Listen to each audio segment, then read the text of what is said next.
10 के जीव विज्ञान के अध्याय जैव प्रक्रम से 30 ऑब्जेक्टिव लिया गया है, जिसमें पहला प्रश्न है मनुष्य में वृक्क एक तंत्र का भाग है जो संबंधित है पोषण से, उत्सर्जन से या परिवहन से।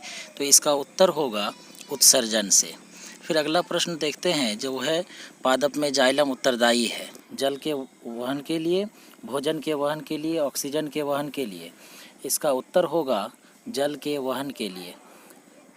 फिर हम लोग अगले प्रश्न को देखेंगे जो इस प्रकार है, मैग्नीशियम पाया जाता है, यानी कि मैग्नीशियम किस में पाया जाता है? क्लोरोफिल में, लाल रक्त कण में, हरित लवक में, किस में पाया जाता है? तो इसका आप लोगों को उत्तर देना है, जिसके लिए 5 सेकंड का समय दिया गया है।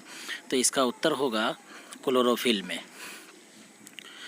फिर अगले प्रश्न देखते हैं कि मछली के हृदय में कोष्ठों की संख्या कितनी है, अर्थात मछली का हृदय कितने कोष्ठों का बना होता है, 2, 3 या 4? तो मछली का हृदय 2 कोष्ठों का बना होता है, मनुष्य का 4 और मेढक का 3। तो इसका आंसर होगा 2, यानी कि पहला ऑप्शन। अगला प्रश्न है पत्तियों में गैसों का आदान प्रदान कहाँ होता है? तो पत्तियों में गैसों का आदान प्रदान कहाँ होता है? सिरा, रंध्र और मध्य सिरा। तो इसमें होगा, इसका उत्तर होगा रंध्र, क्योंकि सिरा और मध्य सिरा इससे संबंधित नहीं है, अर्थात इसका उत्तर होगा रंध्र। अगला प्रश्न है द्विखंडन होता है, अर्थात द्विखंडन द्वारा प्रजनन किस में पाया जाता है? अमीबा में, पैरामीशियम में या लिस्मैनिया में? तो इसका उत्तर होगा अमीबा में, क्योंकि अमीबा में द्विखंडन द्वारा प्रजनन होता है। इसका उत्तर होगा 1। स्वपोषी पोषण के लिए आवश्यक है, यानी कि स्वपोषी पोषण के लिए किन चीज़ों की आवश्यकता होती है? कार्बन डाइऑक्साइड का, क्लोरोफिल का, सूर्य के प्रकाश का। और तीसरा ऑप्शन है 1 और 2 दोनों, अर्थात कार्बन डाइऑक्साइड, क्लोरोफिल और सूर्य प्रकाश तीनों का। तो इसका उत्तर होगा 3। मानव हृदय में कितने कोष्ठ होते हैं, अर्थात मनुष्य का हृदय कितने कोष्ठों का बना होता है? तो मनुष्य के हृदय में 4 कोष्ठ पाए जाते हैं। तो इस प्रश्न का सही उत्तर होगा ऑप्शन नंबर 2, अर्थात 4। कोष्ठों की संख्या 4 होती है। फिर अगले प्रश्न को हम लोग देखेंगे, कह रहा है कि प्रकृति में ऑक्सीजन का संतुलन कैसे बना रहता है, यानी वातावरण में ऑक्सीजन जो हम लोगों को मिलती है इसका संतुलन किस प्रकार बना रहता है, कौन सी क्रिया के द्वारा? तो संयोजन क्रिया है, प्रकाश संश्लेषण है और अपघटन है। तो तीनों क्रियाओं में कौन सी क्रिया द्वारा इसका संतुलन बना रहता है? तो इसका उत्तर होगा प्रकाश संश्लेषण। अगला प्रश्न है आहार नाल का सबसे लंबा भाग क्या है? ग्रसनी, छोटी आंत या आमाशय? आहार नाल जो पाचन से संबंधित है इसका सबसे लंबा भाग क्या है? तो इसका सबसे लंबा भाग आहार नाल का छोटी आंत होता है। तो इसका उत्तर होगा ऑप्शन नंबर 2।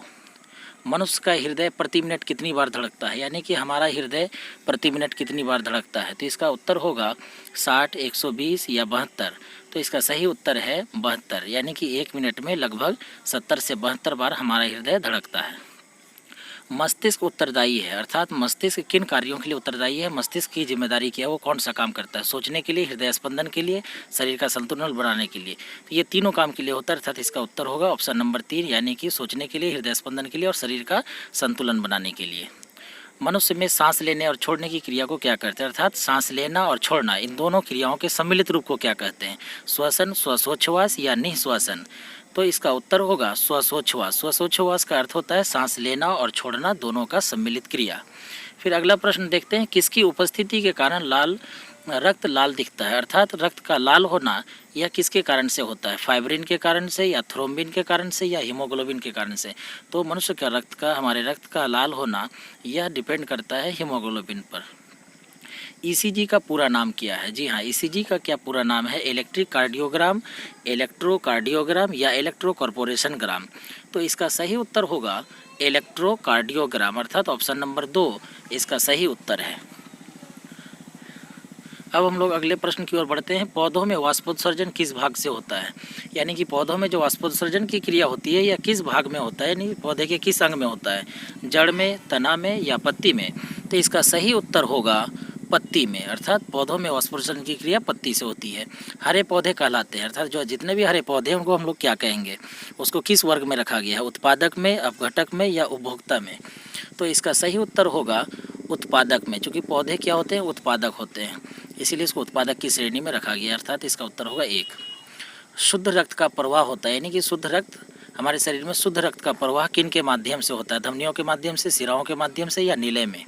तो इसका सही उत्तर होगा धमनियों में, क्योंकि शुद्ध रक्त का प्रवाह धमनियों में होता है। धमनी से होते हुए संपूर्ण शरीर में रक्त का प्रवाह होता है। कोशिकीय ईंधन कहा जाता है, यानी कि कोशिकीय ईंधन किसको कहा जाता है?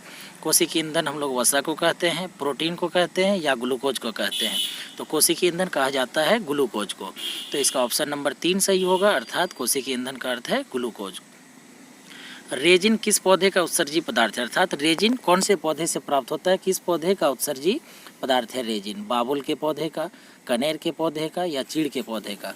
तो इसका सही उत्तर होगा कि चीड़ के पौधे का। रेजिन चीड़ के पौधे का उत्सर्जी पदार्थ है। रक्त को हृदय से संपूर्ण शरीर में पंप किया जाता है, यानी कि रक्त को हृदय से शुद्ध होने के बाद पूरे शरीर में इसका वहन कौन करता है? ये फेफड़ा, निलय या अलिंद? यानी कि पूरे शरीर में इसका संपूर्ण शरीर में रक्त को किसके द्वारा भेजा जाता है? 2, यानी कि निलयों द्वारा। कह रहा कि रक्त का कौन सा अवयव रक्त को थक्का बनाने का काम करता है?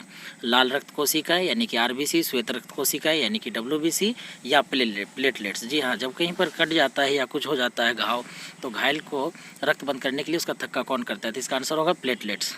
इथाइल अल्कोहल किस प्रकार के श्वसन में बनता है? जी हाँ, 2 प्रकार का श्वसन होता है, वायवीय श्वसन, अवायवीय श्वसन। तो इथाइल अल्कोहल किस श्वसन में बनता है, वायवीय श्वसन में या वायवीय श्वसन में? तो इसका उत्तर होगा अवायवीय श्वसन, अर्थात ऑप्शन नंबर 1 सही है। प्रकाश संश्लेषी अंगक किसे कहा जाता है? यानी कि प्रकाश संश्लेषी अंगक पौधे में कौन सा अंग है जिसे प्रकाश संश्लेषी अंगक कहा जाता है? हरित लवक को, पत्ती को या रंध्र को, यानी कि स्टोमाटा को? तो हरित लवक को कहा जाता है प्रकाश संश्लेषी अंगक। तो इसका सही उत्तर होगा हरित लवक। ग्रहणी भाग है, यानी कि ग्रहणी जो है ये किसका भाग है? ये मुख गुहा का भाग है, आमाशय का भाग है या छोटी आंत का भाग है? तो ग्रहणी ये जो है कि शरीर के कौन से पाचन अंग का भाग है? तो यह ग्रहणी जो है यह भाग है छोटी आंत का। हरे पौधों में पोषण की विधि पाई जाती है। हरे पौधे किस विधि द्वारा पोषण का कार्य करते हैं? कौन सी विधि पोषण की कौन सी विधि पाई जाती है? परपोषण, स्वपोषण या प्राणी समयोजी? तो हरे पौधों में स्वपोषण पाया जाता है, क्योंकि हरे पौधे भोजन बनाने के लिए किसी दूसरे सजीव पर निर्भर नहीं रहते हैं।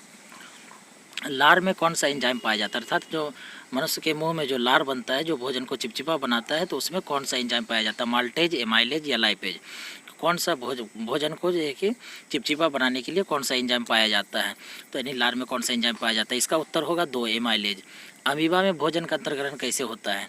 हाँ, अमीबा किस प्रकार से भोजन करता है? उसमें भोजन का अंतर्ग्रहण किसके माध्यम से होता है?